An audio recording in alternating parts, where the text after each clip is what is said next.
Hi, I'm Cara Cook. I'm the councillor for the Morningside Ward, and I'm here with Steve Griffiths, who's also the councillor for Moorooka. G'day. And we're here to talk to you about what's happening in council today.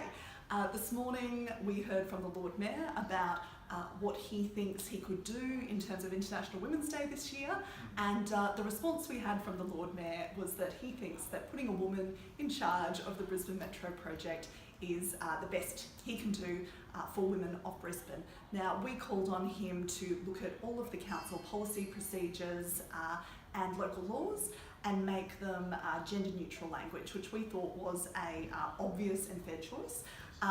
He didn't agree with us, which was unsurprising and what we've basically come to expect of this administration. So that's where we're at so far today. We're halfway through the meeting, and we'll give you an update next week. Yes, good day. And I'm Councillor Steve, and obviously development's an ongoing issue across the city. Our Tarragindi Way, which is in the southern suburbs, we now have council approving the development of 95 units on sport and rec land, much to the disgust of residents. There's a couple of big issues here. One, it's on sport and rec land. The second is that we are saying, or the Lord Mayor is saying, that it's retirement living when essentially they're just 95 units. And the third thing is that the local residents, 1,000 of which oppose this development, have been ignored by this council.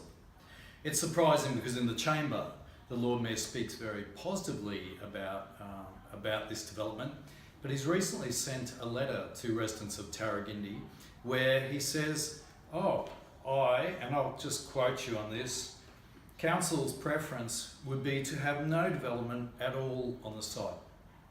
So what we have with the Lord Mayor is the hypocrisy of, in the chamber, supporting the development wholeheartedly on sport and rec land, but when he writes to residents, he says it's no go, the state made me do it. This is a weak Lord Mayor, this is a Lord Mayor we can't trust, and we need to change this administration. Tune in each week for our regular update. And keep an eye on our Facebook page for updates through the week.